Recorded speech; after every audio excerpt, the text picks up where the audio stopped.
ಜೈ ಜೈ ಶ್ರೀರಾಧೆ. ಆತ್ಮೀಯರೇ, ಶ್ರೀರಾಧೆ ಚಾನಲ್ಗೆ ಸ್ವಾಗತ. ಶಂಭೋ ಮಹಾದೇವ. ಇವತ್ತು ನಿಮಗೆ ವಿಶೇಷವಾದ 12 ಜ್ಯೋತಿರ್ಲಿಂಗಗಳು ಒಂದೇ ಕಡೆ ಇರುವ ಪವಿತ್ರವಾದ ಸ್ಥಳವನ್ನು ತೋರಿಸುತ್ತೇವೆ. ಅದರ ವಿಶೇಷತೆಯನ್ನು ಹೇಳುತ್ತೇವೆ. ಅದಕ್ಕೂ ಮೊದಲು 12 ಜ್ಯೋತಿರ್ಲಿಂಗಗಳ ಸ್ತೋತ್ರವನ್ನು ಹೇಳಿ ಅದರ ಸ್ವಲ್ಪ ವಿವರಣೆಯನ್ನು ಕೊಡುತ್ತೇನೆ. ಸೌರಾಷ್ಟ್ರದೇಶೇ ವಿಶದೇತಿರಮ್ಯೆ ಜ್ಯೋತಿರ್ಮಯಂ ಚಂದ್ರ ಕಲಾವತಂಸಂ ಭಕ್ತಿಪ್ರದಾನಾಯ ಕೃಪಾವತೀರ್ಣಂ ತಂ ಸೋಮನಾಥಂ ಶರಣಂ ಪ್ರಪದ್ಯೆ. ಶ್ರೀಶೈಲಶೃಂಗೇ ವಿಬುಧಾತಿಸಂಗೇ ತುಲಾದ್ರಿತುಂಗೇಪಿ ಮುದಾ ವಸಂತಂ ತಮರ್ಜುನಂ ಮಲ್ಲಿಕಪೂರ್ವಮೇಕಂ ನಮಾಮಿ ಸಂಸಾರ ಸಮುದ್ರಸೇತುಂ. ಆವಂತಿಕಾಯಾಂ ವಿಹಿತಾವತಾರಂ ಮುಕ್ತಿಪ್ರದಾನಾಯ ಚ ಸಜ್ಜನಾನಾಂ ಅಕಾಲಮೃತ್ಯೋ ಪರಿರಕ್ಷಣಾರ್ಥಂ ವಂದೇ ಮಹಾಕಾಲ ಮಹಾಸುರೇಶಂ. ಕಾವೇರಿಕಾ ನರ್ಮದಯೋ ಪವಿತ್ರೇ ಸಮಾಗಮೇ ಸಜ್ಜನತಾರಣಾಯ ಸದೈವ ಮಾಂದಾ ತ್ರಿಪುರೇ ವಸಂತ ಓಂಕಾರಮೀಶಂ ಶಿವಮೇಕಮೀಡೆ. ಪೂರ್ವೋತ್ತರೆ ಪ್ರಜ್ವಲಿಕಾನಿಧಾನೆ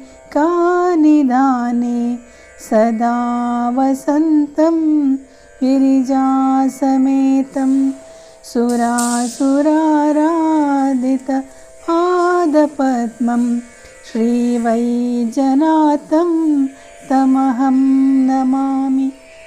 ಯಾಮೇ ಸದಂಗೆ ನಗರೇತಿರಮ್ಯೆ ವಿಭೂಷಿತಾಂಗಂ ವಿವಿಧೈಶ್ಚ ಭೋಗೈ ಸದ್ಭಕ್ತಿಮುಕ್ತಿ ಪ್ರದಮೀಶಮೇಕಂ ಶ್ರೀನಾಗನಾಥಂ ಶರಣಂ ಪ್ರಪದ್ಯೆ. ಮಹಾದ್ರಿಪಾರ್ಶ್ವೇ ಚ ತಟೇ ರಮಂತಂ ಸಂಪೂಜ್ಯಮಾನಂ ಸತತಂ ಮುನೀಂದ್ರೈ. ಸುರಾಸುರೈರ್ಯಕ್ಷ ಮಹೋರಗಾದೆ ಕೇದಾರಮೀಶಂ ಶಿವಮೇಕಮೀಡೆ. ಸಹ್ಯಾದ್ರಿಶೀರ್ಷೆ ವಿಮಲೇ ವಸಂತಂ ಗೋದಾವರೀತೀರ ಪವಿತ್ರದೇಶೆ ಯದರ್ಶನಾತ್ ಪಾತಕಮಾಶುನಾಶಂ ಪ್ರಯಾತಿ तं ತ್ರಯಂಬಕಮೀಶಮೀಡೆ. ಸುತಾಮ್ರಪರ್ಣಿ ಜಲರಾಶಿಯೋಗೆ ನಿಬಧ್ಯ ಸೇತುಂ ವಿಶಿಖೈರಸಂಖ್ಯೈ ಶ್ರೀರಾಮಚಂದ್ರೇಣ ಸಮರ್ಪಿತಂ ತಂ ರಾಮೇಶ್ವರಾಖ್ಯಂ ನಿಯತಂ ನಮಾಮಿ.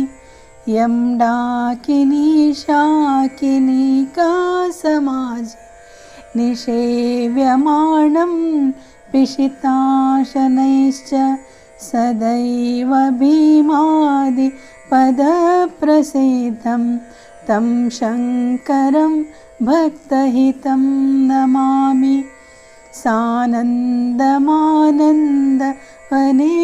ವಸಂತಂ ಆನಂದಕಂದಂ ಹತಪಾಪವೃಂದಂ ವಾರಾಣಸೀನಾಥಮನಾಥನಾಥಂ ಶ್ರೀವಿಶ್ವನಾಥಂ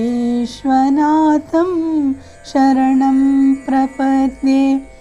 ಏಲಾಪುರೇ ರಮ್ಯ ವಿಶಾಲಕೇಸ್ಮಿನ್ ಸಮುಲ್ಲಸಂತಂ ಚ ಜಗದ್ವರೆಣ್ಯಂ ವಂದೇ ಮಹೋದಾರ तरस्वभावं कृष्णेश्वराख्यं शरणं प्रपद्ये ज्योतिर्मय द्वादशलिङ्गकानां शिवात्मनां प्रोक्तमिदं क्रमेण स्तोत्रं पठित्वा मनुजोक्तिभक्त्या फलं तदालोक्य निजं भजेश्च।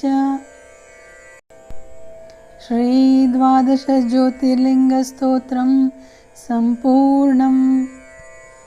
ಈಗ ಈ ಸ್ಥಳದ ಪರಿಚಯ ಹೇಳೋದಾದರೆ, ಇದು ಬೆಂಗಳೂರಿನ ರಾಜರಾಜೇಶ್ವರಿ ನಗರದಲ್ಲಿರುವ ಓಂಕಾರ್ ಹಿಲ್ಸ್. ಇಲ್ಲಿ 12 ಜ್ಯೋತಿರ್ಲಿಂಗಗಳು ಒಂದೇ ಕಡೆ ಇದೆ.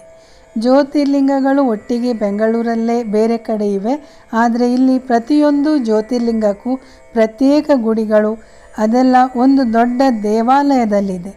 ಇಲ್ಲಿಯ ಜ್ಯೋತಿರ್ಲಿಂಗಗಳ ಪ್ರತಿಷ್ಠಾಪನೆಗೂ ಮುಂಚೆ ಪ್ರತಿ ಲಿಂಗದ ಕೆಳಭಾಗದಲ್ಲಿ 1008 ಸಾಲಿಗ್ರಾಮಗಳು ಇಟ್ಟು ನಂತರ ಜ್ಯೋತಿರ್ಲಿಂಗ ಇಟ್ಟು ಪ್ರತಿಷ್ಠೆ ಮಾಡಲಾಗಿದೆ. 12 ಜ್ಯೋತಿರ್ಲಿಂಗಗಳು ಸೇರಿದರೆ ಒಟ್ಟು 13,008 ಸಾಲಿಗ್ರಾಮಗಳು ಇವೆ ಎಂದು ಅಲ್ಲಿ ಉಲ್ಲೇಖಿಸಿದ್ದಾರೆ.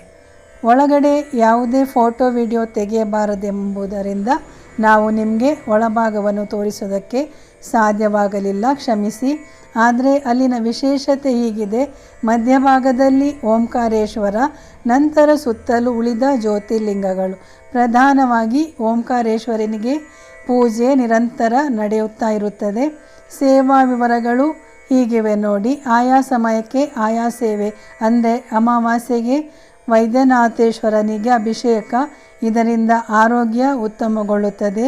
ಕಾರ್ತಿಕ ಮಾಸ, ಶ್ರಾವಣ ಮಾಸದಲ್ಲಿ ವಿಶೇಷ ಸೇವೆ ನಡೆಯುತ್ತಾ ಇರುತ್ತವೆ. ಹೊರಗಡೆ ಗಣೇಶ ಸುಬ್ರಹ್ಮಣ್ಯರಿದ್ದಾರೆ, ಒಳಗಡೆ ಕಾಲಭೈರವನ ಸಾನ್ನಿಧ್ಯ ಕೂಡ ಇದೆ. ಮತ್ತು ಇದೇ ಸ್ಥಳದಲ್ಲಿ ವನದುರ್ಗೆ, ಆಲದ ಮರದ ಕೆಳಗಡೆ, ಇದು ಸಾಮಾನ್ಯವಾಗಿ ಎಲ್ಲೂ ಸಿಗದ ಅಪರೂಪದ ದೈವ ಸನ್ನಿಧಿ.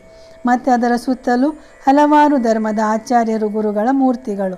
ಮತ್ತು ಇನ್ನೊಂದು ವಿಶೇಷವೆಂದರೆ ಮತ್ಸ್ಯನಾರಾಯಣನ ದೇವಸ್ಥಾನವು ಪಕ್ಕದಲ್ಲೇ ಇದೆ. ಈಗ ಇನ್ನು ಶ್ರಾವಣ ಮಾಸದಲ್ಲಿ ಸಾಧ್ಯವಾದವರು ಒಮ್ಮೆಯಾದರೂ ಭೇಟಿ ಕೊಡಬಹುದಾದ ಪುಣ್ಯಕ್ಷೇತ್ರ. ಯಾಕಂದರೆ ಎಲ್ರಿಗೂ ಎಲ್ಲ ಕಡೆ ಹೋಗೋದು ಕಷ್ಟ. ಅಂಥವರು ಮತ್ತೆ ಒಂದೇ ಕಡೆ ಇರುವಾಗ ದರ್ಶನ ಪಡೆದು ಸಂತುಷ್ಟರಾಗಬಹುದು. 12 ಜ್ಯೋತಿರ್ಲಿಂಗಗಳ ದರ್ಶನದಿಂದ ಕರ್ಮ ಕಳ್ಕೊಳ್ಬಹುದು, ಇಚ್ಛಾಪೂರ್ತಿಯಾಗುತ್ತೆ, ಪಾಪ ಕಳೆದು ಶಾಂತಿ ಸಿಗುತ್ತೆ, ಸ್ವರ್ಗ ಪ್ರಾಪ್ತಿಯಾಗುತ್ತೆ, ರೋಗ ಮುಕ್ತರಾಗಬಹುದು, ಭಯ ನಿವಾರಣೆಯಾಗುತ್ತೆ, ವಿಜಯ ಪ್ರಾಪ್ತಿಯಾಗುತ್ತೆ.